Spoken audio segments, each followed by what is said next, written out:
Ang Ginoo manaa kaninyo. Manaa usab kanimo. Pagbasa gikan sa Santos nga Ebanghelyo sumala ni Juan. Himayaon ikaw o Ginoo. Busa ang magsuon nga si Maria ug si Marta nagpadalag balita kang Hesus nga nasakit si Lazaro ang suod niyang higala. Sa pagkabalita ni Hesus niini, mingon siya dili siya mamatay niining sakita. Nahitabo kini aron kapasidunggan ang Dios ug pinaagi niini kapasidunggan usab ang anak sa Dios. Suod si Jesus ni Marta, ni Maria ug ni Lazaro. Sa pagkabalita niya nga nasakit si Lazaro, nagpabilin siya duha pa kaadlaw ni adtong dapita. Unya mingon siya sa mga tinun-an, mamalik kita sa Hudiya. Sa pag-abot ni Jesus, nasayra niya nga si Lazaro upat na kaadlaw didto sa lubnganan. Sa pagkabalita ni Marta nga taliabot si Jesus, migula siya aron pagsugat kaniya, apan nagpabilin sa balay si Maria. Si Marta miingon kang Jesus, kun dinhi ka pa lamang Ginoo, dili unta mamatay ang akong igsuon. Hinoon nasayod ako nga bisan karon muhatag ang Dios kanimo bisag unsay imong pangayoon. Si Jesus mingon kaniya, mabanhaw ang imong igsuon. Siya mitubag, nahibalo ako nga mabanhaw siya sa katapusang adlaw. Ug si Jesus mingon kaniya, ako ang pagkabanhaw ug ang kinabuhi. Ang nagtuo kanako bisan tuod mamatay, mabuhi, ug ang tanan nga buhi ug nagtuo kanako dili gayud mamatay. Mituo ka ba niini? Ug siya mitubag, oo Ginoo, mituo ako nga ikaw ang Mesiyas, ang anak sa Dios nga moanhi sa kalibutan. Nakita ni Jesus nga naghilak siya. Ingon man ang mga Hudiyo nga mikuyog kaniya, ug natandog pag-ayo ang iyang kasing-kasing, ug nanghupaw siya. Hain man ninyo siya ilubong, nangutana siya kanila. Dali ngari ug tan-awa Ginoo, mitubag sila. Ug mihilak si Jesus. Tungod niini ang mga Hudiyo miingon, tan-awa, pagkadako gayud sa iyang paghigugma kang Lazaro.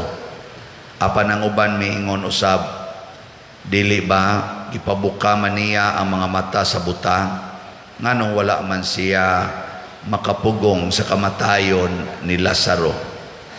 Natandog na usab ang kasing-kasing ni Jesus ug miadto siya sa lubong. Usa kini kalangob ug ang pultahan niini gialihag bato. Kuhaan ninyo ang bato, misugo si Jesus.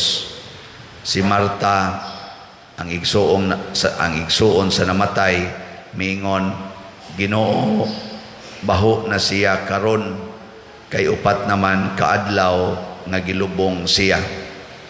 Si Jesus miingon kaniya, wala ko ba ikaw sultihi nga makita mo ang himaya sa Dios kun motuo ka? Ug ilang gikuha ang bato.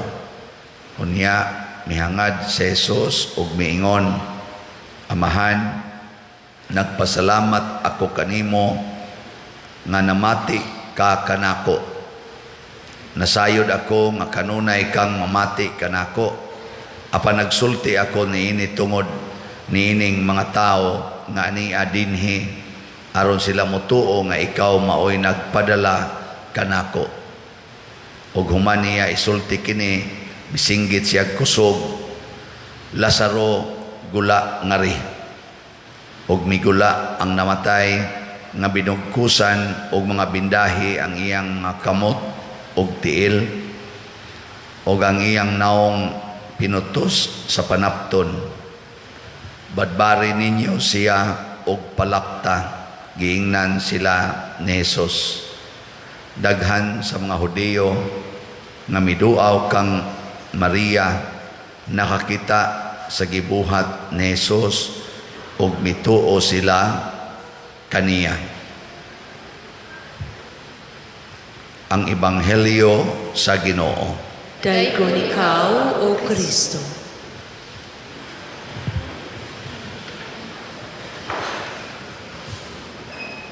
Bisan suod kayo ni Jesus si Lazaro, pero matud pas mga tao diri nganong wala man siya makapugong sa kamatayon ni Lazaro. Kay bao mo nganong wa siya mupugong sa kamatayon ni Lazaro? Ibaw mo wa barihata. Wa sa ko kay bao. Pero pwede natong bana-banaon unsa may hinungdan tungod kay gustong ipakita ni Jesus nga kining kamatayon dinhis kalibutan kanabang unang kamatayon inig human natug katawo ang musunod ana kamatayon man dili mupugong ang Ginoo ni ana. Muna ayaw gyud pagsigig question sa Ginoo nganong namatay imong bana, namatay imong uyab, namatay imong anak, namatay imong ginikanan, namatay ang imong estudyante, namatay ang imong pag-umangkon nga buutan, o kaha namatay ang pare. Ayaw na pag-question. Ayaw na pag-ingon Ginoo nganong wa man nimo pugni ang linog didto sa Turkey. Nganong wa man kakapugong sa storm surge sa Tacloban, wa man kakapugong sa tsunami dito sa Japan, wa man kakapugong sa linog nga milusno dito sa Bohol daghan kay simbahan. Ayaw na. Kay ang Ginoo dili mo pugong anang unang kamatayon. Sige, lingian na imong tupad. Ing na mamatay ragyod ka. Di na pugnan sa Ginoo, mamatay ra ka. Pero ang Ginoo mihilak pagkakita niya ng mga tao naghilak sa kaguol, apil nas Marta, mihilak siya. Og importante kay ning paghilak sa Ginoo. Dili kabubuton sa Ginoo nga mamatay ta. Wa sa gid siya plano ana. Kang kinsa man ang kabubuton nga mamatay gitang tanan. Ibaw mo kinsa ng kabubuton? Wa? Usahay ra ba pasangin la na tong Ginoo?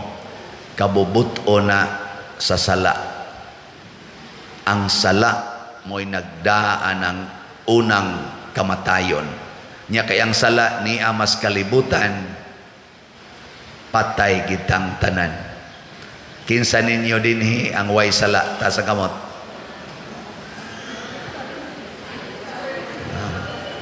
Pulos mo patyonon. Apil na ning ni isas kamot. Kay sadaan sad ni. Pero kay nihilak man si Jesus nagpasabot mibati siya nakitang tanan na biktima sa sala. Muna sa unang pagbasa ingon siya, akong ablihan ang inyong mga lubong. Inigabli na ko sa inyong mga lubong, akong isulod kaninyo ang akong espiritu nga buhi hangtod sa kahangturan. Nya diri sa atong ikaduhang pagbasa, miingon si San Pablo, ang espiritu nga nagpabuhi ni Kristo, maoras ang espirituha ang niya kanato, og maosa na imuhatag og kinabuhing way katapusan. Nya sa Ebanghelyo ingon si Jesus, ako mao ang pagkabanhaw, ang motuo kanako bisan tuod mamatay mabuhi. Agi kaduhang lingi sa imong tupad ing na naluoy si Kristo nimo. Ing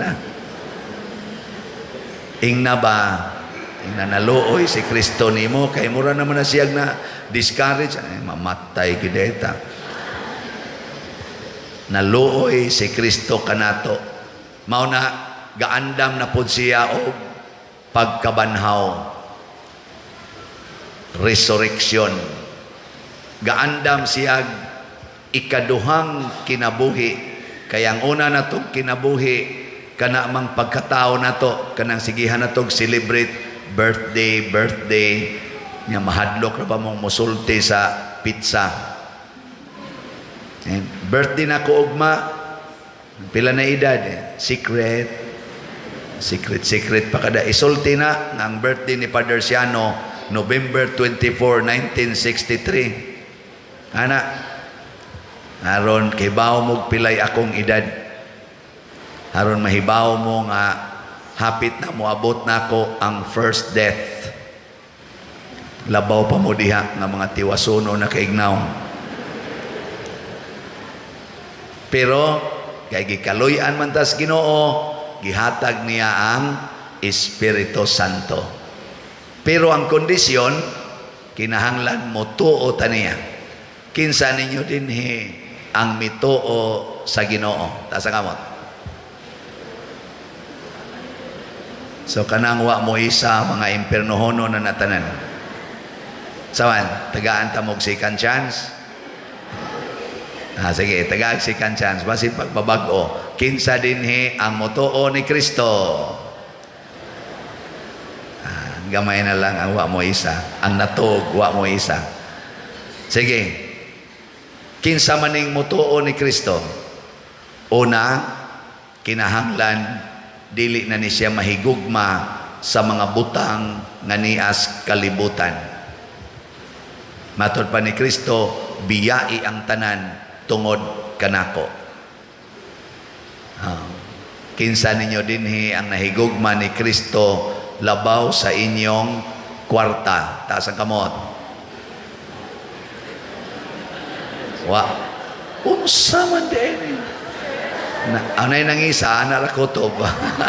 Pasabot ana, kay wa naman mo ana, pasabot ana, dipindi. Dipindi, og bati, atras, og nindot, ritso. Oy, mga buangon kay tas tanan. Kinsa ninyo dinhi ang nahigugma ni Kristo labaw sa inyong mga anak. Taas ang kamot. So, pwede ra gyud mamatay ng inyong mga anak, no? Total na amas Kristo. Kinsa dinhing mga bana nga nahigugma ni Kristo labaw sa ilang asawa. Taas ang kamot. Pasabot ngano mahasta ang babae ni isa man na sa daybana. Babae kamo mga buangon mo. Bana akong ipaisas kamot. So na tulo kabuk ni isa. Pasabot ana, pwede ra gyud mamatay ng inyong asawa. Total na amas Kristo. Kinsa dinhi ang mga asawa nga nahigugma ni Kristo labaw sa ilang bana. Ta sa kamot. Wa kay klaro pero do bayo may sa niana ana ra ko to. Pasabot pwede ra ginagmangabit ang inyong bana, total na amas Kristo. No. So ang nahigugma ni Kristo dili na gyud magulanon, dili na mabalakon, pirming relax. Mao na. Kay nga naman biyai ang tanan, higugma as Kristo. Ikaduha, kinahanglan mahigugma tas pag-antos kuyog ni Kristo. Kanang pag-antos mga igsoon mao gid nay makasantos. Antusan ang imong naong, masantos ka. Kiskisi na imong kilay, maimpirno ka. Antusan ang imong buhok nga giuban, malangit ka. Kulori ng imong buhok, maimpirno ka. Antusan ang imong naong nga lagom-lagom kay Pilipina man ka, Pilipino man ka, malangit ka. Paputian ang imong naong, maimpirno ka. Antusan ang imong kahidlaw anang imong uyab nga lami na jud kaing tukhangon. Kay kun imo nang buhaton, maimpirno ka.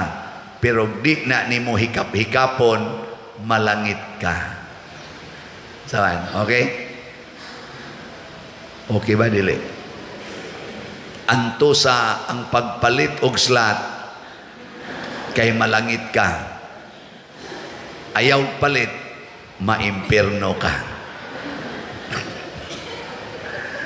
Salamat sa mga namalit na tong slot. Ako mong tagag-update ha sa atong SBF DAG.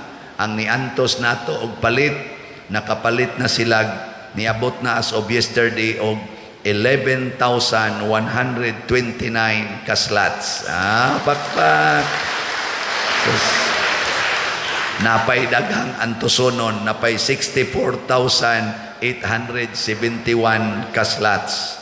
Nya nindot-nindot na raba paspas kay trabaho nato sa atong kumbinto, giapil pa dag trabaho atong drainage sa tubangan.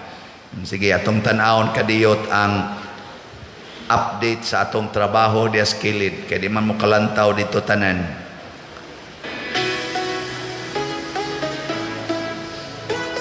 Paspasa ko na do.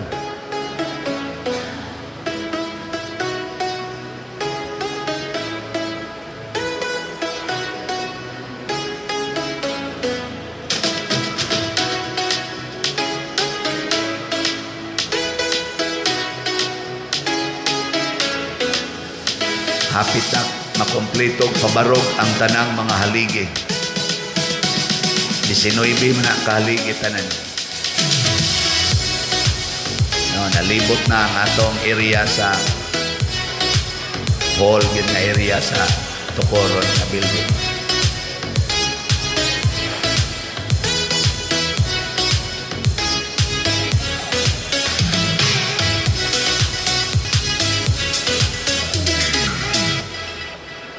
Okay, sa atong pakpakan ang naghimo sa video, labaw na gyud ang nagtrabaho.